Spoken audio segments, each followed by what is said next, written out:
the last book we're going to read for this class. So let's finish up our discussion of Don Quixote. So we've been reading book 2 of Don Quixote, and again, I emphasized last time how I just gave you little snippets of some of these chapters toward the end here. I didn't require you to read the whole ending here. I told you specific page numbers to read. Chapter 30 of Don Quixote, book 2, is where they run into, this is the famous encounter between the Duke and Duchess.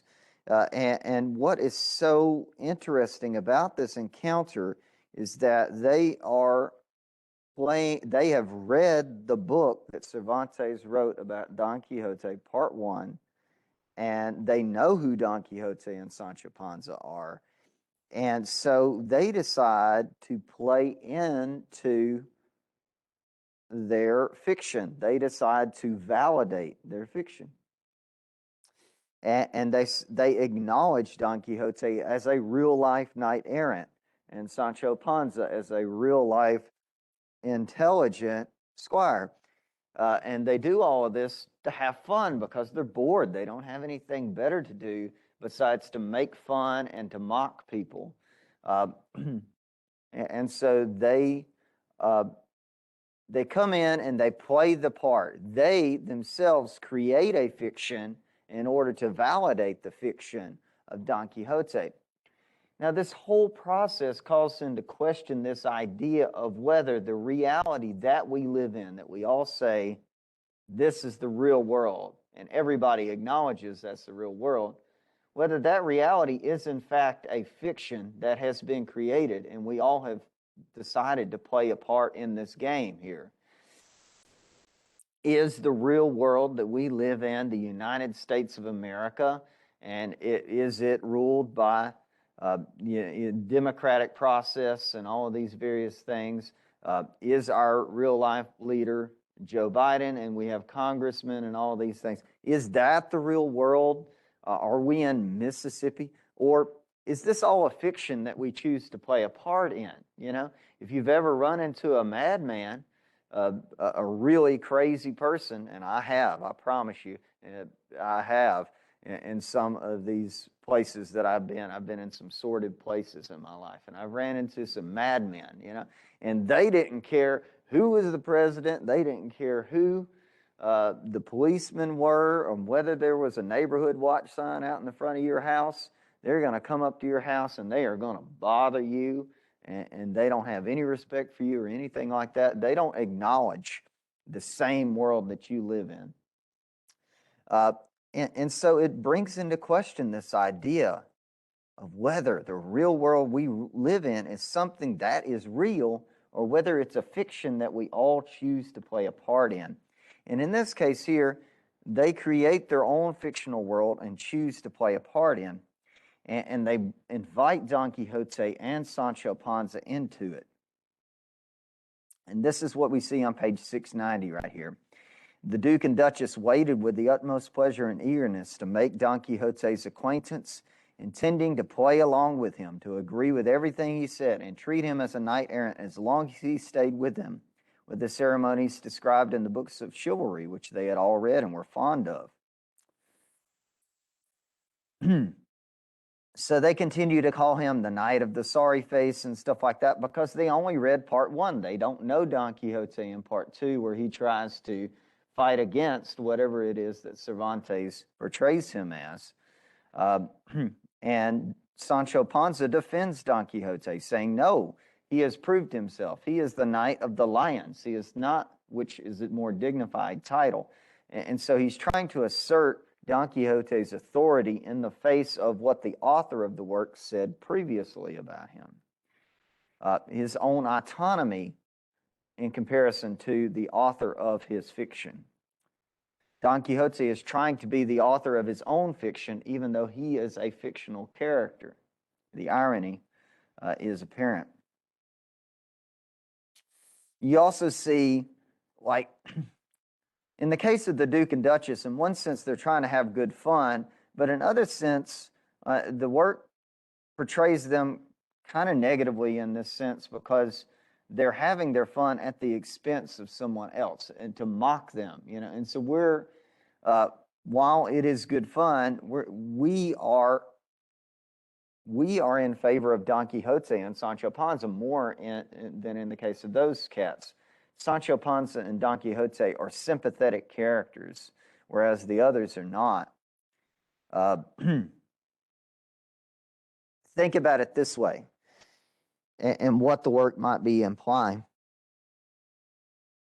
Don Quixote creates a fiction, in a sense, in order to gain his own self-autonomy, to gain dignity, to gain fame, and to help other people. But that contrasts with why the Duke and Duchess create a fiction. Okay?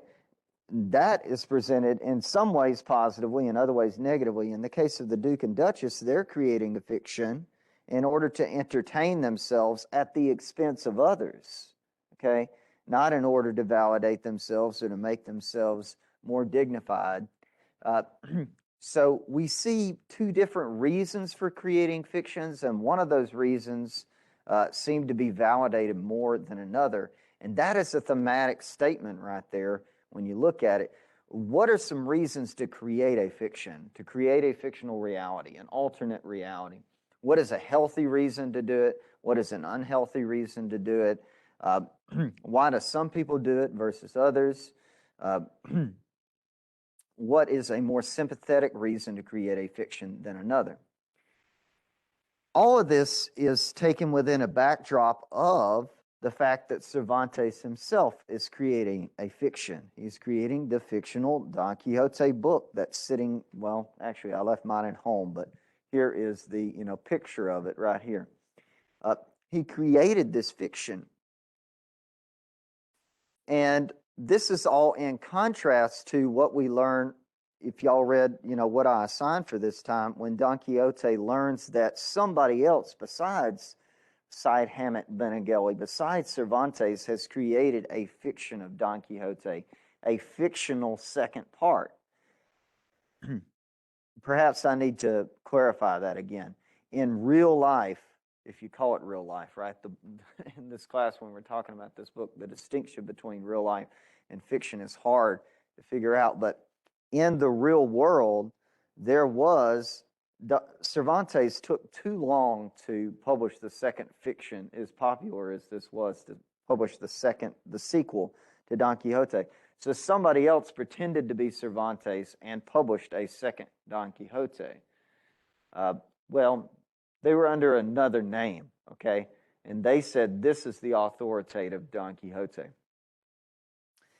And so if you remember back to the prologue to this work right here, Cervantes, acknowledges that somebody else wrote this sequel, and he calls it a false sequel, and he says that that's a piece of crap, basically, and he says that this is a really bad piece of fiction right here.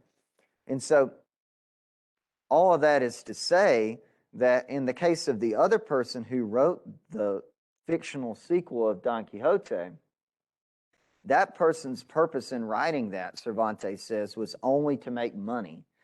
And he wrote it at the expense of the original author because that person makes fun of Cervantes.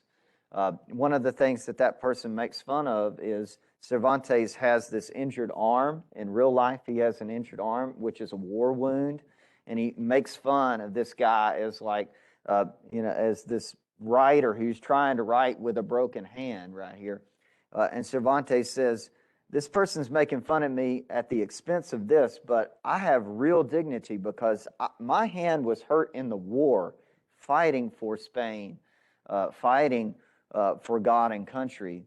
And so we see two different people who are creating a fiction, one of them at the expense of someone else, just like the Duke and Duchess in this case right here, and both of them are presented negatively in this work.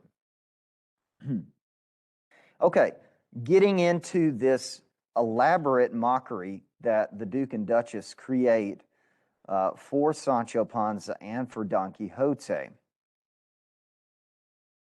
They create a fictional person for Don Quixote to save, a fictional lady for Don Quixote to save, but I just don't have time to make y'all read that part. But take a look at how this changes Don Quixote's perception of himself. Once his fiction is validated, it makes him feel very differently about himself. It makes him feel very self-conscious. Once he starts going out and he's like, oh, look at all of this. There are actual lords and ladies. They invite them to their country house, which Cervantes says they're pretending to make it a castle here. Sancho Panza reacts differently to this place than does Don Quixote. Sancho Panza is like, oh boy, here's another place for me to indulge myself and to have good living. I can go and live riotously. I can drink as much as I want and eat as much as I want. Sancho Panza is always concerned with indulging his body, whereas Don Quixote is always concerned with indulging his mind and his spirit. And continue to see that contrast here. On page 693, this is chapter 31. This is a significant passage right here, and that's why I have it dog-eared in my book. Because, let's just read it here. They come in and they call him a knight errant. They call him the creme de la creme of knight errantry. They affirm him as a great knight. And Don Quixote was amazed by what was happening, and that was the first day when he was fully convinced, not a fantasy one, seeing himself treated in the same way as he'd read that such knights used to be treated in centuries past. So this is like the culmination of the embodiment of his fiction here. He realizes for the first time, or at least he's convinced for the first time, 100%, that he is really a knight errant. And this is because somebody else puts on this elaborate fiction for him right here. And it makes him feel pretty good right here. Now, there's an immense sense of humor in this work right here. There's comedy that is created by this disconnect between the Duke and Duchess playing the game that they've created, and then some of their servants aren't willing to play the game with them, or they're not in the know as to what's going on right here. And so there's a great sense of humor right here. What happens whenever you meet somebody else who doesn't play into your fiction? So in the case of right here, Sancho Panza goes up to this duenna, who is one of the higher servants in that sense right there. She is kind of a master over the ladies in the house. And so he goes up to her and tells her to take care of his, cruddy looking donkey, Dapple, in that sense right there. And that is a role that is beneath the duenna. And the duenna is not in the know as to the fact that the Duke and Duchess are treating these terrible looking people like they are actually dignified. And so she criticizes him pretty well right here.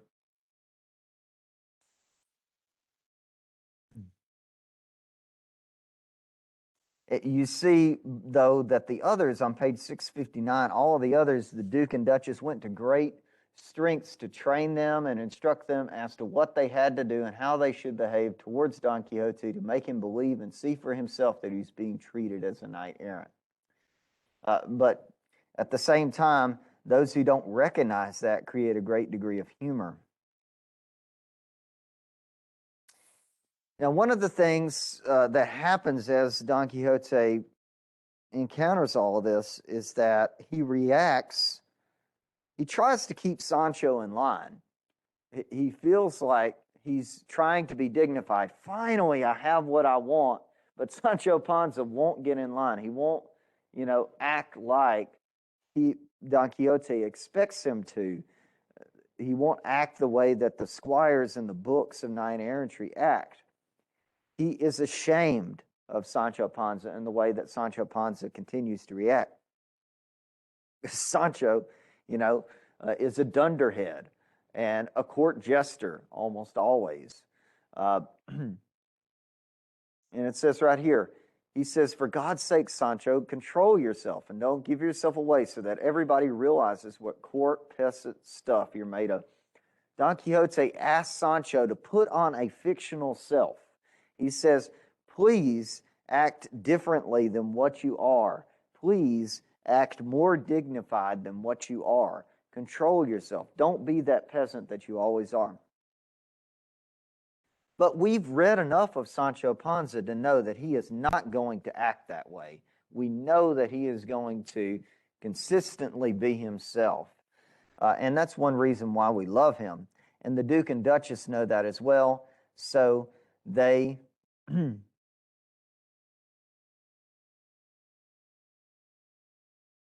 so what they do is they constantly find different ways to make fun of Sancho Panza and to get him to show how silly he really is.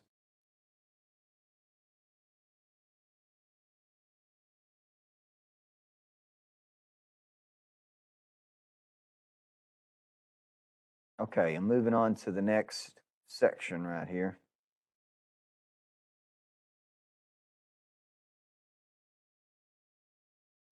So at some point, the Duchess and her maids get Sancho Panza off to the side, and they say, "Okay, Sancho, you know what's going on here. We read the first book. We know that you're playing this game right here. You know that Don Quixote is silly. We know that you have been tricking him and all of these other times, telling him that Dulcinea is this and that." And so they corner him and ask him about that. They ask him to reveal the truth. And it's interesting to see how Sancho replies on page 714. Again, this is chapter 33, book 2.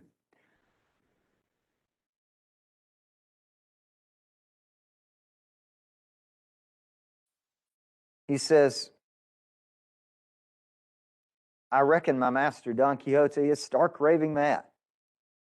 Though sometimes he does say things that, to my mind, and everyone else is listening to him, are so clever and to the point that the devil himself couldn't have said them better. But in spite of all that, I'm sure he's an idiot, really I am. Because I've got this idea in my head, I've also got the nerve to make him believe all sorts of stuff without any rhyme or reason to it, like all that about the reply to his letter and what happened a week or so ago and isn't in the history yet. In other words, the enchanting of my lady Dulcinea. I made him think she's enchanted, though that's a right old cock and bull story, that is." Now, in the case of Sancho Panza's fictions, he is able to create a fiction, and trying to look at why he creates fictions versus why others create fictions. Sancho created this fictional idea of Dulcinea in order to save himself, basically, and to also, keep his master from losing his own idea of his fiction. And so, in one sense, it's not so much to make fun of Don Quixote, so much as it ends up validating his myth and also ends up keeping Sancho Panza from being harmed himself. So he creates one in order to save himself.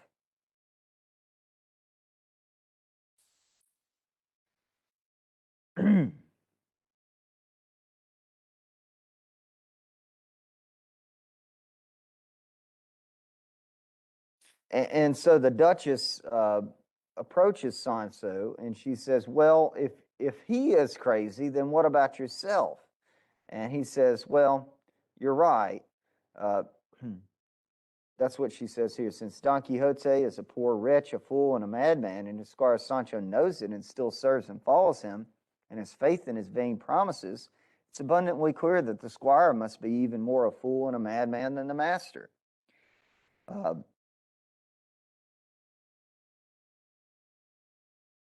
And so we see right here that, wouldn't it be crazy for you to give Sancho Panza an island to govern? Because how can somebody who can't govern himself govern others?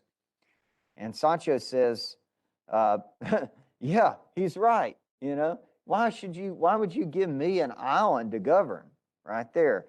Uh,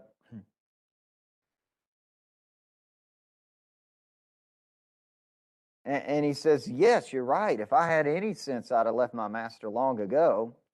Uh, but he blames his rotten luck. But he also blames this sense of loyalty that he has. And this is one of the pervasive qualities of Sancho Panza, the fact that he's so loyal. He says, we're from the same village. I've eaten of his bread.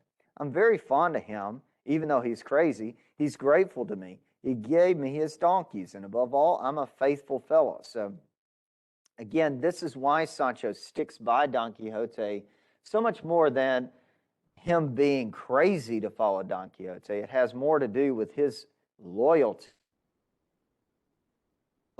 And that could be a thematic statement you could look at.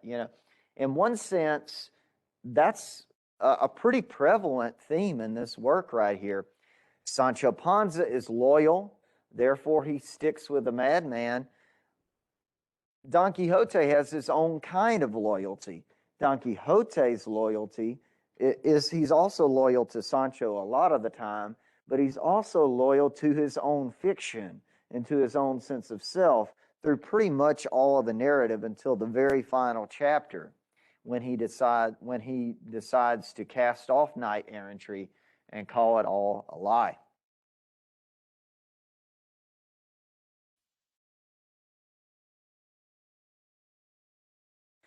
Sancho talks about, and now we're going to start transitioning into talking about Sancho as a governor.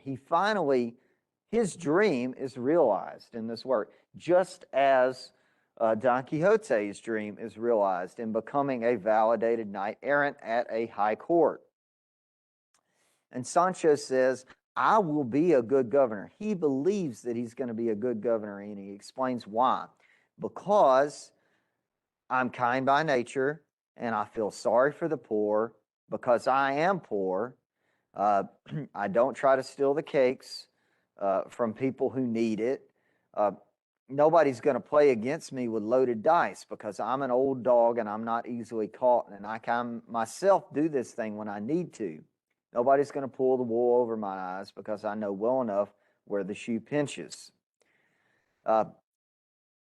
Now, all of this has a degree of irony, because, he is getting the wool pulled over his eyes time and time again throughout these works. But at the same time, it becomes validated. He does have a lot of these qualities, and we kind of sense just intuitively that a person who feels sorry for the poor can probably be a better ruler than somebody who doesn't, who doesn't care for the poor a lick. And people who are suffering and who doesn't have a sense of justice, or whose sense of justice is only his own.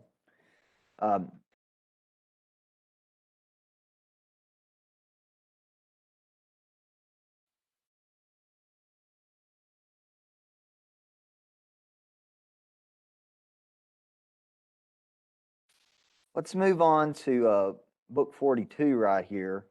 And this is where Don Quixote, on 765, starts giving advice to Sancho in regards to his governorship as he's about to go off.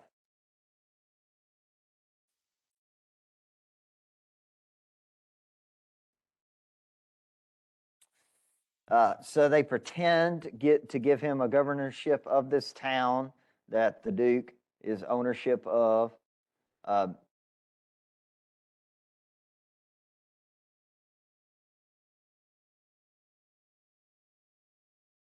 And Sancho begins to, it's interesting to see throughout this whole story, and this is several chapters from book 2, but we're only reading a few.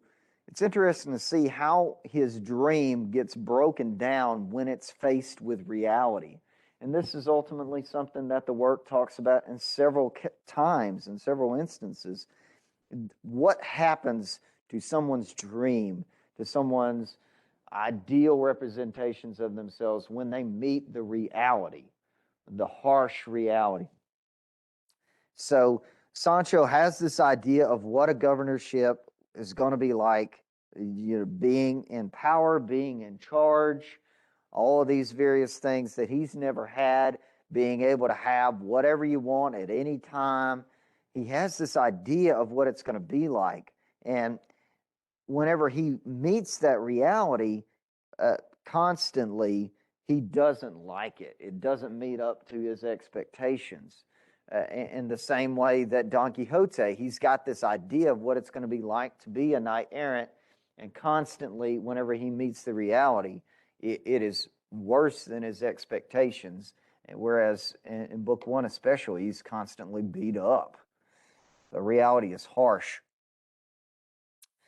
And we see that begin to happen on page 765 when Sancho says, "Ever since I came down from the heavens and I looked down from the top of them all at the earth and saw it was so small, that great urge I had to be a governor has been cooling off a bit." So he's talking about when he was up on a mountain and he looked down and saw how small the real world was.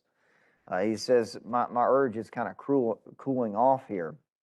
He says, "What's so marvelous about ruling over a mustard seed? What's so lordly or important about governing half a dozen men the size of hazelnuts?" So now he has a different perspective. So a perspective a lot of times gives us a different idea of reality and can undermine our sense of reality, can change it.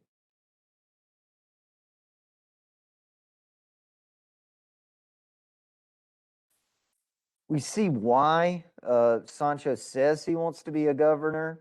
In one sense here, he says, not because of any craving to leave my proper station and get above myself, but just because of this urge I've got to find out what it feels to be like to be in charge of others. And the Duke says on page 766, he gives a different perspective. "Once you try it, Sancho, you'll give your right arm to continue, because it's a splendid thing to issue orders and to be obeyed." So he gives him this idea of what it's like to be in charge, to be in power, which Sancho never has. The grass is always greener is the typical phrase.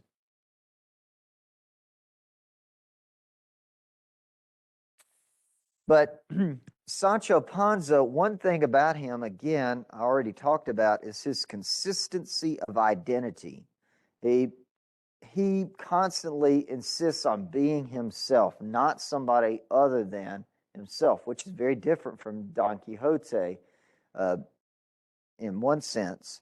Sancho says, "They can dress me up as they please. Whatever clothes they put me in, I'll still be Sancho Panza."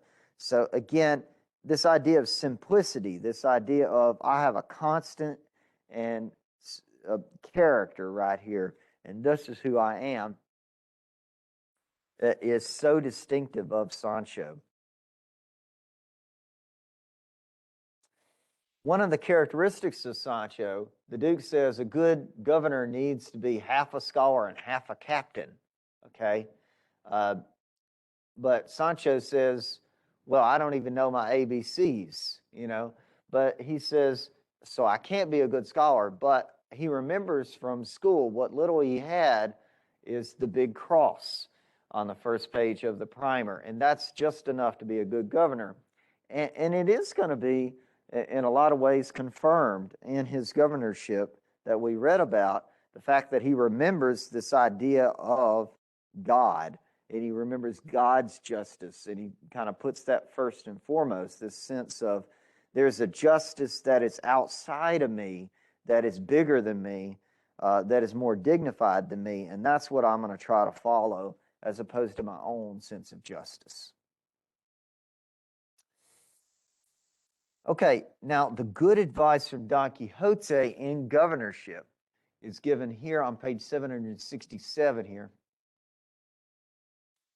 Don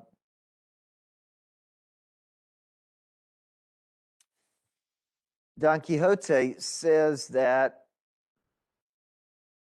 don't be like other governors who bribe, solicit, entreat, and persist, and still don't achieve their aim. He says, Don Quixote says, of course I acknowledge that you're a dunderhead, and somehow this governorship is rubbed off on you just based on fortune, or maybe just because you're close to this knight errant here. And he says, I want you to remember first and foremost that you haven't received this on your own merits, but rather thanks to God, who disposes matters with such benevolence.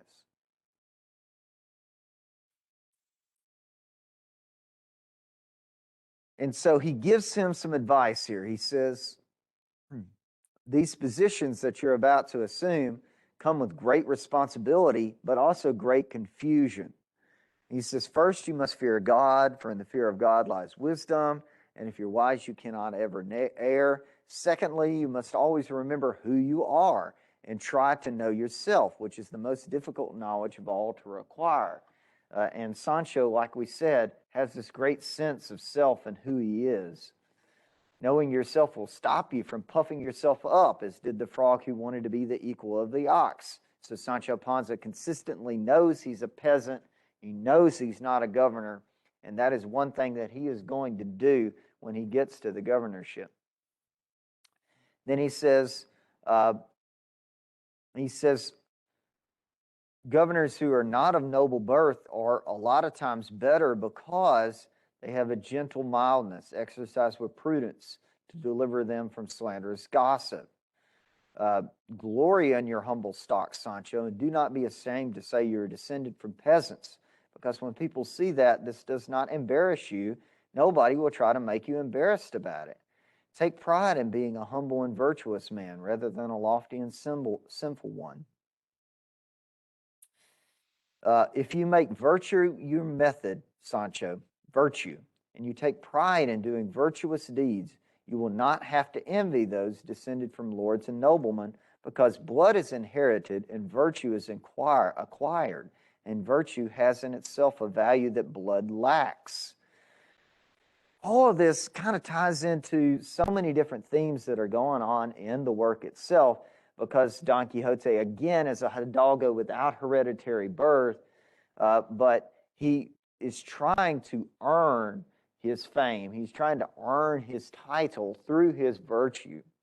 And that's what the wisdom he's conveying to Sancho in this right here.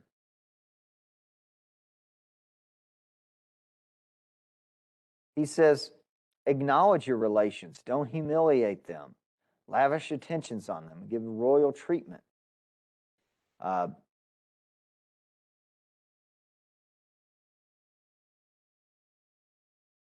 Never make your whim the measure of the law. Let the poor man's tears move you to greater compassion than the rich man's allegations. So favor the poor instead of the rich. Whenever leniency can and should play its part, don't apply the full rigor of the law to the delinquent. Don't be a cruel judge. Whenever you judge cases involving your enemies, forget your grievances to them. If a beautiful woman comes to seek justice, don't ignore the fact that she's beautiful and think about the merits of her plea. So all of this, in short, if you follow these rules and precepts, your life will be long, your fame eternal, your rewards abundant, your happiness indescribable, your merit, etc. Now, take a look at how Cervantes characterizes Don Quixote's words in the following chapter, which is chapter 45 of Book 2.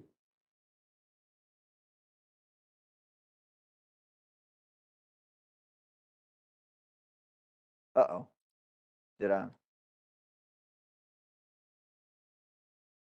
going to have to come back to that because it looks like I didn't take a picture of that. 43 would be the chapter. I think it's 770 there.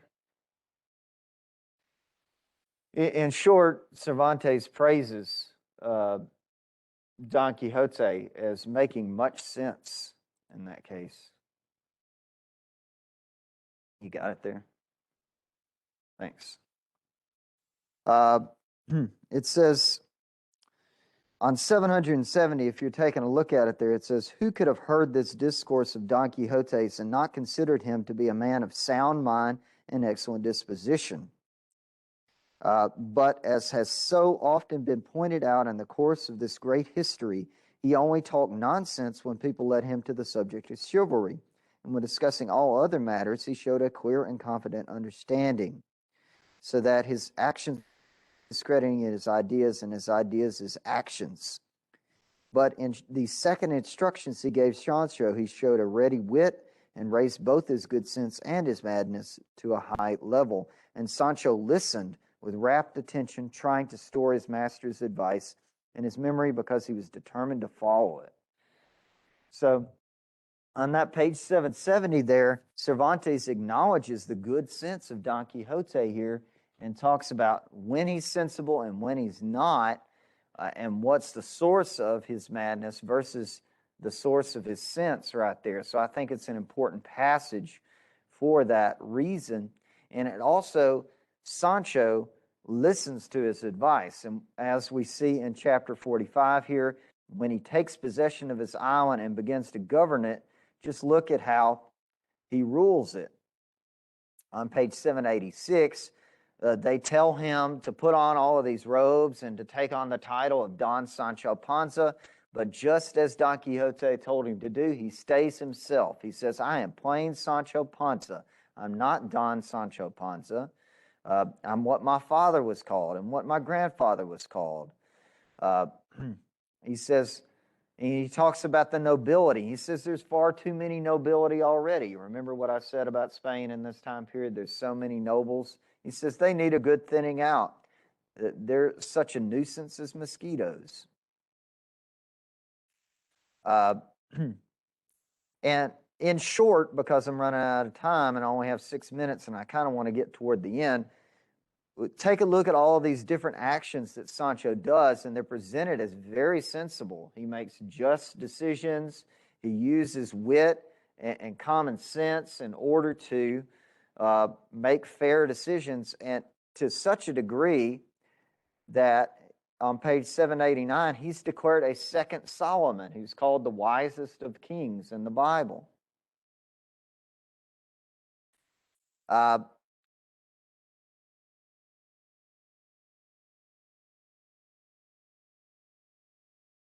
And look at the people's reactions to him. Sancho's words, deeds, and movements couldn't make up his mind whether to regard and describe him as a simpleton or as a sage. So again, this degree of uncertainty that is consistent throughout this work here. It should be noted that the Duke and Duchess are doing this to try to make Sancho look like a fool, but he is upending their expectations by using common sense in order to govern correctly. And there's these edicts that he publishes on page 838, which were, in short, such excellent bylaws that they've remained in force in the town to this day. And they're called the ordinances of the great governor Sancho Panza. So we see he has a successful rule, but it's only for a week, or I think about 10 days. And his rule ends pretty quickly. And there's a little discussion about the brevity and transience of life versus the permanence of the eternal life to come, which is kind of a trend that's talked about in many of the works of literature we've talked about. This is page 845. But what I want to emphasize about this governorship is how it changes Sancho's idea of this dream that he had, because he's so hungry and he's so sleepy because nobody lets him sleep. Because he's the governor, they're constantly trying to get his attention. They won't let him eat what he wants to because the doctor comes in and says that, hey, you shouldn't eat so much and all that stuff. So it upends his idea of what a governorship was going to be like, and he hates it so much.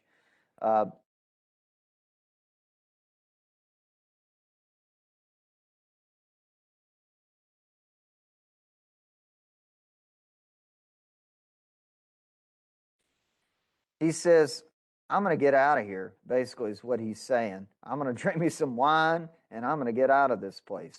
He says right here, and he says, I'm done with this right here. I'm leaving empty-handed, and there's no further proof needed to show that I've governed like an angel. And so that is, in a sense, very true, because so many governors are corrupt and they're out for their own profit and merit, but Sancho leaves without a penny in his hand by his own choice. And it's noted that the people don't want him to leave right here. They want him to stay. Okay, let's move to the final chapter, and hopefully I can get my final thoughts on this book from this chapter. What's so fascinating about the end of this book here, it should be noted that Don Quixote is finally defeated in battle, one-on-one with somebody who pretends to be a knight, and they say that, like, if he loses, he's supposed to go home and give up knight errantry. And he loses and he goes home, and it's all a ploy by Sanson Carrasco in order to get Don Quixote to come home. Don Quixote is so depressed after he realizes he can't do this anymore, and he goes home in this great depression and despondency, and then he starts getting sick.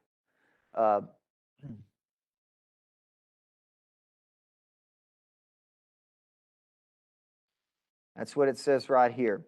Since what is human is not eternal, but in continuous decline from its beginnings to its conclusion. This is particularly true of men and Don Quixote's life, because he's never been given a special privilege. And Cervantes says, either out of depression brought on by his defeat or by divine ordination, he was seized by a fever that kept him in bed for 6 days.